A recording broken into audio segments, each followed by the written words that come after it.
Sutra of Relationships, the Law of the Witness. Avoid being witnesses to the negative actions of others. People fear and often try to punish those who know too much about them. Who do people fear and hate the most? Not those who have wronged them, but those who have witnessed their improper, malicious, selfish, or corrupt actions. People are such that if they are wronged, it's frustrating and bitter, but it's a fact, a done deal, and over time, they tend to let go. But those who know about their wrongdoings are not forgiven, they are often sought out for revenge or even destroyed. There are criminal statistics on crimes committed with certain motives, showing a clear pattern. If a businessman is murdered, the first suspect is often the one to whom the businessman lent money. Debtors are not the ones being killed, on the contrary, they are often protected. It's the lenders who are killed. Once money is lent, from that very second, the debtor begins to hate the creditor and wish them ill. This happens because the person who borrows feels weak and needy, and in their eyes, they appear pathetic. The creditor, in their view, not only witnesses their humiliation but also contributes to it, becoming, in the debtor's mind, the root cause. So how could they not hate them? He who has the longer nose sees farther. Even Niccolò Machiavelli, in his treatise The Prince, recommended that rulers destroy those who helped them ascend to power first.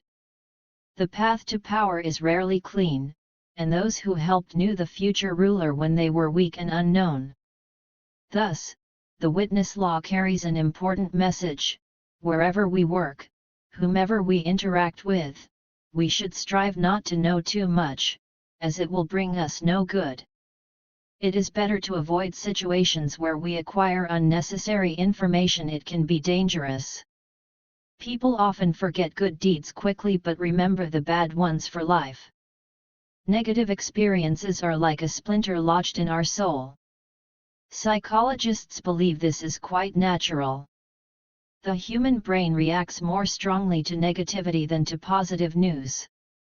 In one of his experiments, psychology professor John Cacioppo showed people pictures to evoke different emotions: positive, a smiling baby, a beautiful cake; negative, a dead animal, a disfigured face; and neutral, like a hairdryer or a plate.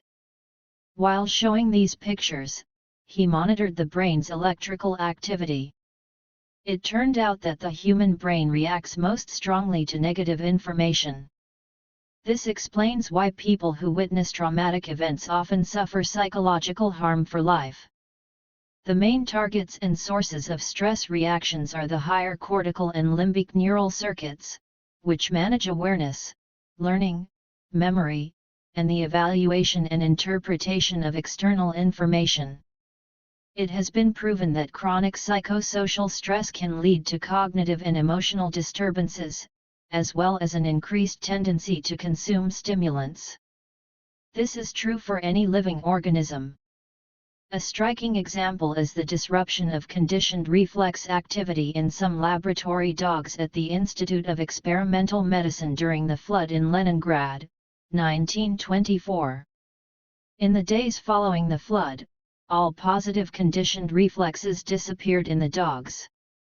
Only gradually did their reflexive activity return, more or less, to its previous state. It is madness to leave one's dead and go to weep over someone else's corpse. He who feels the weight of his sins does not look at the sins of his neighbor. The Gospel of Matthew with interpretations by the Holy Fathers. Thus, very often, to avoid unnecessary stress, people try not to notice the negative actions of others. Is this indifference, fear, or a protective reaction? Imagine a situation where an accident happens, and someone gets hurt. As always, there will be onlookers who just stand and watch. Someone will call an ambulance. Someone might even try to help. But most will hurry away. People sense that this knowledge will bring them no benefit. When something bad happens, on an informational level, everyone around feels pain and discomfort. Actions, words, and thoughts leave an imprint on the surface of reality, and this imprint spreads like a wave. Followers of mystical traditions also believe that observing someone else's suffering or uncovering others' secrets is dangerous. The main rule of occult science is, avoid secrets if you are not prepared and don't know how to handle them. In the past, secret societies guarded their knowledge as a precious treasure from outsiders.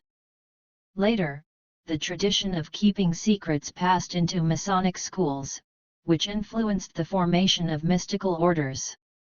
In particular, the practical application of magic and the study of rituals, corresponding to specific levels of initiation, were considered secret.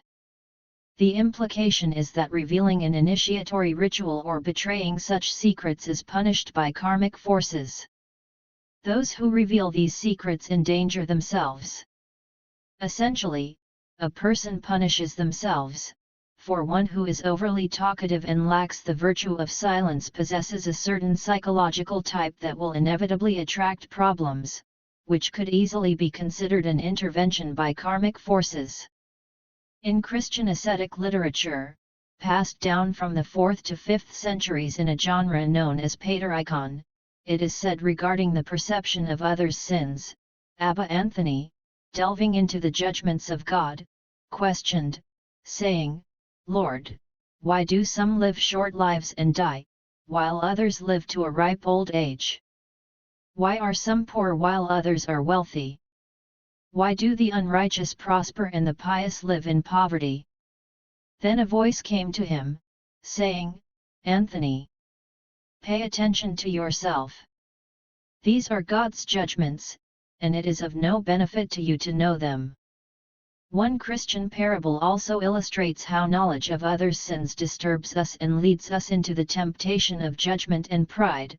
Once, during a gathering in a monastery, the brethren spoke of a brother's fall into sin. But Abba Pi remained silent. Then, standing up, he went out and filled a sack with sand, carrying it on his back. He also filled a small basket with a little sand and carried it in front of him. The fathers asked him, "What does this mean?" He replied, "This sack, filled with much sand, represents my many sins, which I carry behind me because I do not repent of them. And this small basket represents my brother's few sins, which I carry in front of me, and I am troubled by them, judging my brother. But I should not act this way. It would be better for me to carry my own sins in front of me, grieve over them, and implore God for mercy." Hearing this, the fathers said, "Truly, this is the path to salvation. Never go out to meet troubles. Sit still, and 9 out of 10 troubles will simply not reach you." John Calvin Coolidge. Excessive knowledge has always been considered an unnecessary burden. "In much wisdom is much grief," said King Solomon. Buddhists, however, approached this idea with more subtlety and delicacy.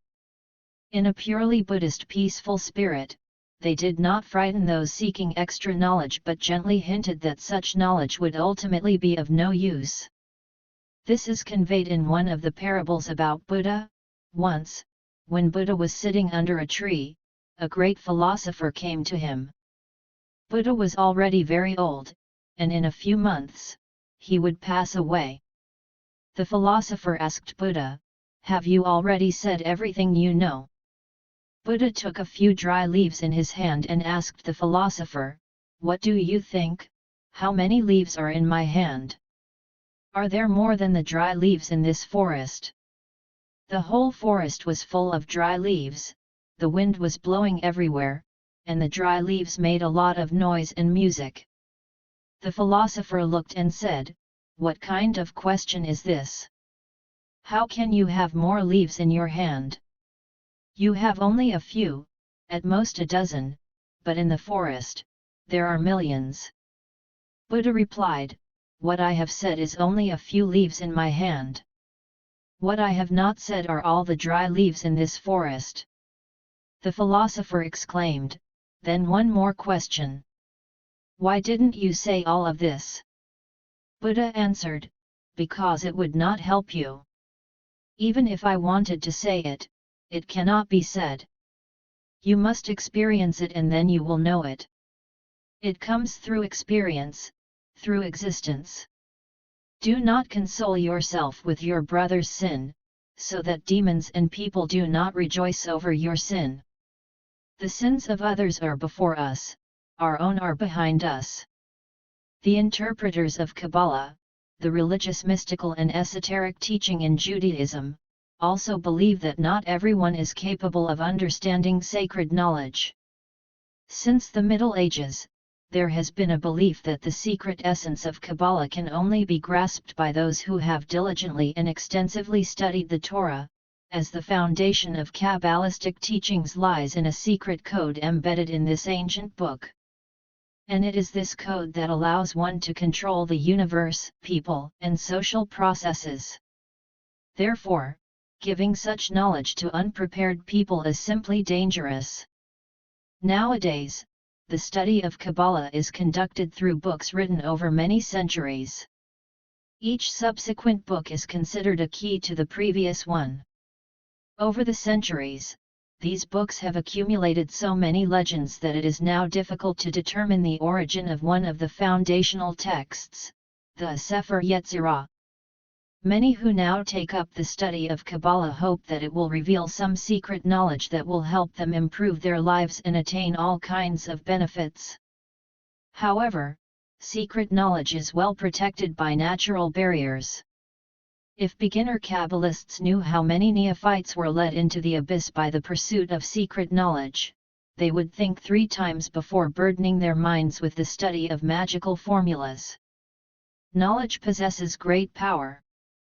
But to what end this power will be directed is known only to God. Playing with it is like entertaining oneself with radioactive isotopes. The knowledgeable will extract power from them, while the ignorant will find death. Only those initiated into the subtleties of Judaism and the Torah can deeply understand the meaning of Kabbalah. The path of spiritual perfection is difficult for a person, and on this path, he is faced with many obstacles related to his human nature. The Quran says, "Do not follow what you have no knowledge of, indeed, the hearing, the sight, the heart all will be questioned about it." Quran 17:36. In human nature the nafs are contained all the negative qualities of the human soul: fear, anger, hatred, malice, arrogance, lust, deceit, and so on. In contrast to the nafs, there exists the spirit ruh, which helps a person on his spiritual journey to perfection. Therefore, a person who embarks on the path of battling his nafs grows spiritually. It is very difficult for an imperfect person to restrain his passions and overcome the nafs, so he makes mistakes and sins, often not even realizing it. The most sinful deeds for a person are those he commits knowingly.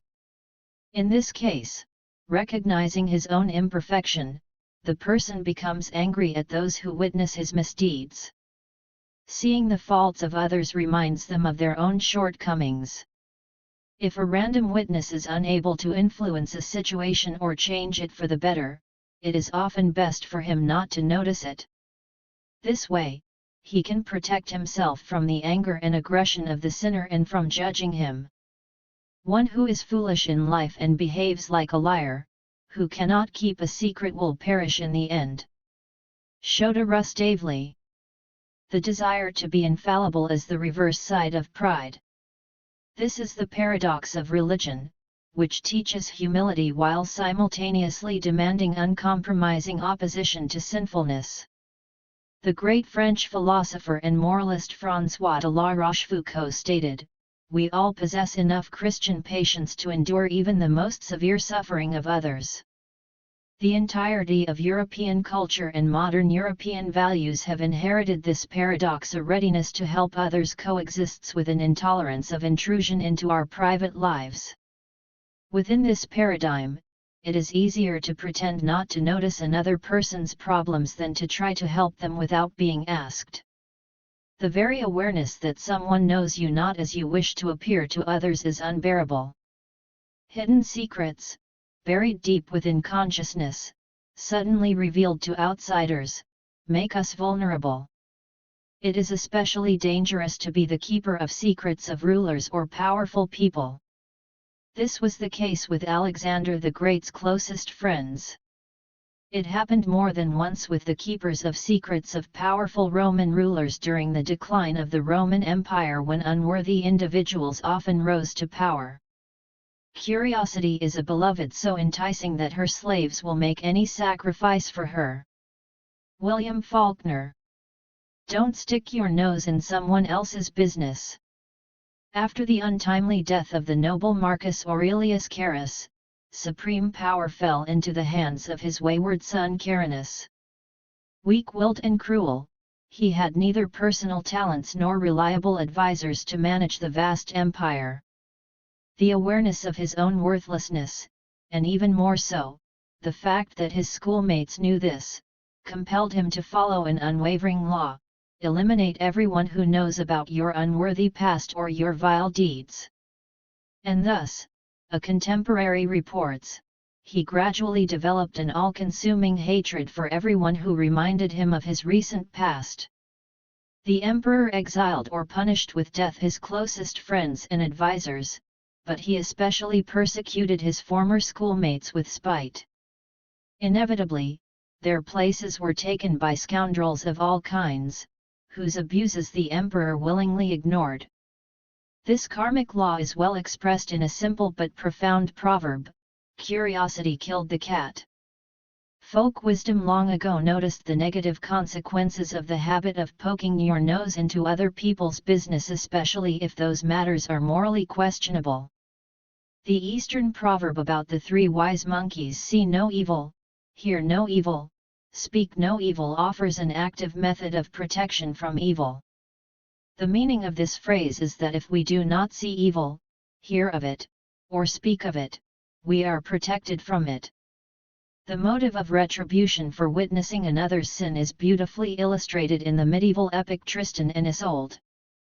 Tristan and Isolde had long been in love with each other, but out of duty and honor, Tristan was forced to bring Isolde from Ireland as a bride for King Mark, his uncle and benefactor. As Isolde was being sent to Cornwall, her mother gave her a magical potion that would ignite eternal love between the future spouses. The task of watching over the vessel with the love potion was entrusted to the maid Brangine. During the sea voyage, due to the intense heat, Tristan and Isolde quenched their thirst with the magical potion. Brangine failed to guard it, and Tristan and Isolde were struck by an all-consuming passion. Do not spread false rumors, do not join hands with the wicked to be a malicious witness. Exodus 23:1. King Mark also fell in love with Isolde the moment he saw her. Without any potion she was truly beautiful. The wedding took place immediately. Although eternal love burned in Tristan's heart, he could not break the promise he had made to the king, for a knight's word was sacred. The first wedding night was approaching, but the bride had already lost her chastity. In those times, such a thing was considered an unthinkable disgrace. To prevent the king from noticing Isolde's transgression, Governal, Tristan's friend, devised a plan for the king to spend the first night with Brangane, who was still a virgin. When King Mark entered the bedchamber, Isolde extinguished the candles, explaining it as an ancient Irish custom, and in the darkness, she swapped places with her maid. The king didn't realize the substitution and noticed nothing. Mark loves Isolde with great passion, but she does not love him, for she is wholeheartedly devoted to Tristan. She behaves affectionately toward him only to prevent him from suspecting her or Tristan and to conceal their love. She fears only Brangain, who might betray her. She believes that if Brangain were dead, she would have nothing to fear. So, she calls 2 slaves brought from Ireland and orders them. Take Brangain to the forest and kill her, for she is guilty before me for having slept with the king. And they answer that they will fulfill her command. When the servants asked Brangain in the forest why her mistress was punishing her, Brangain said she was guilty only of lending her mistress a whole nightgown for the wedding night, as Isolde had accidentally torn her own snow-white gown at sea. Brangain added that she still loved her mistress and would always be grateful to her. The less you know, the better you sleep. This story didn't end tragically. The servants didn't understand the symbolic meaning of her words and decided it was too cruel to punish the girl over such a trifle. They let her go, staining their swords with the blood of a dog that was with them, and returned to Isolde. Isolde repented of her actions, and the servants, seeing their mistress's sorrow, brought Brangain back to her. Thanks to her loyalty, Brangain went from being an unwanted witness to becoming a close and beloved friend once again. But at what cost was this forgiveness? 3 may keep a secret if 2 of them are dead. Benjamin Franklin. People don't like witnesses to their failures and mistakes. It's also unpleasant for us to interact with those who have seen us in unflattering situations. We don't want constant reminders of our errors. So let's avoid intruding on others' private spaces and crossing boundaries that protect us from dangerous and harmful information. And it's best not to reveal our own secrets to strangers for their own good.